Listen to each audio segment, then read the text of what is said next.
Here are 5 main reasons why narcissists are so dangerous. Narcissists, in general, are dangerous individuals to have around. You will suffer mental and physical suffering by being around them. Their manipulative behavior and methods can wear a person down. They are emotionally stunted and incapable of showing sympathy. They couldn't care less if you're feeling low and in need of comfort.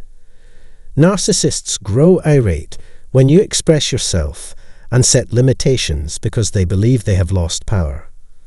These people are a danger to others around them, both mentally and physically.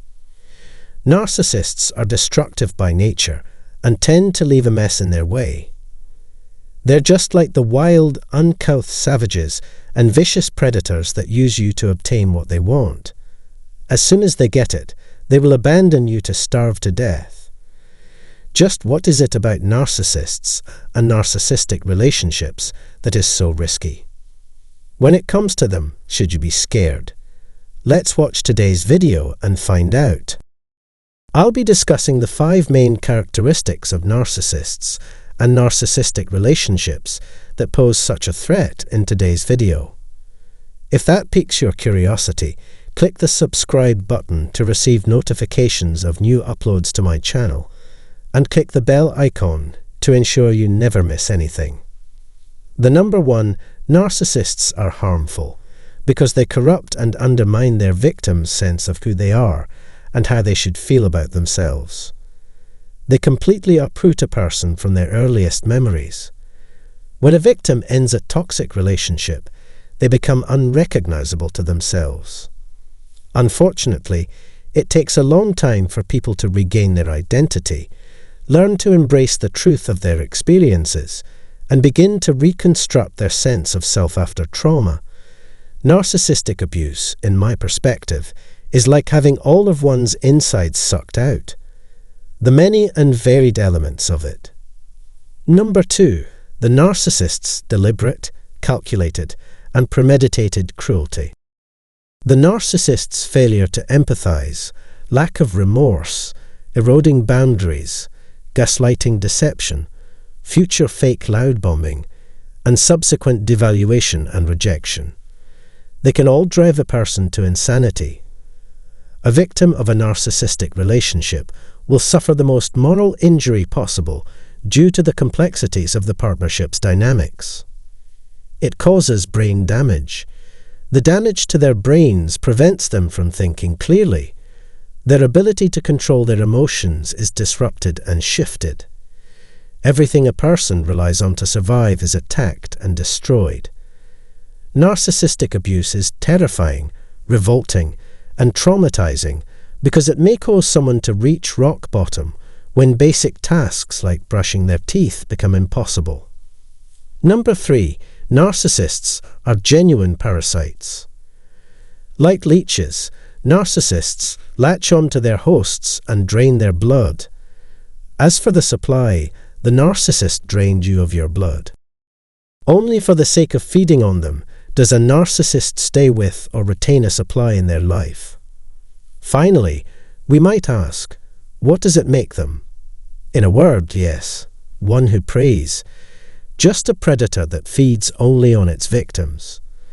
Narcissistic partnerships best show predator-prey dynamics.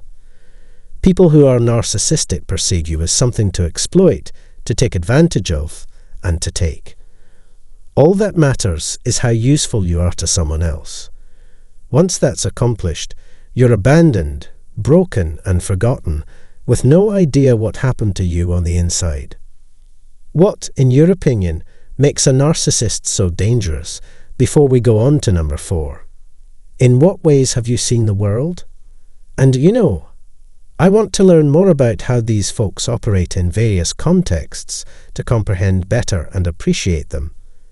Please share your thoughts and advice with other survivors and me by leaving a comment below. Number 4. Narcissists are totally unconcerned and without any sense of regret for their actions.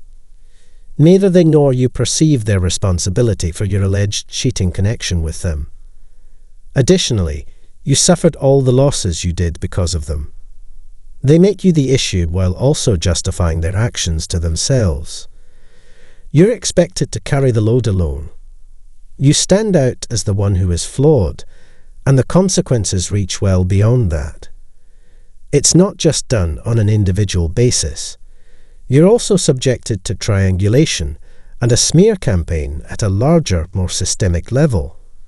Your network of friends and acquaintances has been wiped out. It's been taken away from you entirely, and you feel deceived in every possible way. That they feel no need to apologize is a frightening reality. They don't even try to acknowledge that they could have made a mistake and apologize for it. For a survivor, what does it entail? For you, the victim, what does that entail? It entails everlasting anguish, lack of closure, suffering, unresolved rage, and fury that consumes you, and living hell while being here on the planet. Number 5. Narcissists like seeing their victims suffer.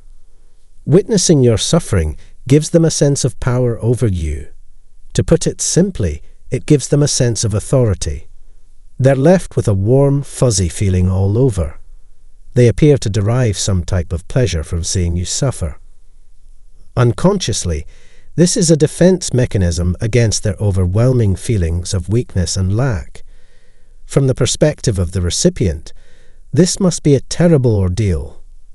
When a loved one, spouse, friend, parent, etc., takes pleasure in one's suffering, it erodes the victim's sense of confidence in that person.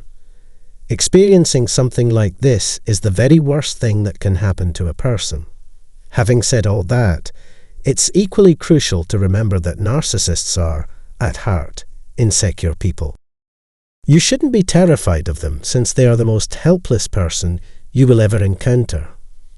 Understanding why you should avoid these relationships and the psychological damage that you go through, you experience because of them is the only key to keeping yourself safe from the destruction I explained in this video, which is why I made this video and why I have been talking about these things for the past few minutes. I pray I've shed some light on the fundamental aspects of what makes these relationships so dangerous and why it takes you so long to heal afterward. And if it is useful to you, please subscribe to my channel so that I can expand and educate as many people as possible. And how you can assist me in this endeavor by responding to this video, giving it a thumbs up, and sharing it with the communities to which you belong. In the next video, I'll elaborate on this further. At least until then, let's focus on being well.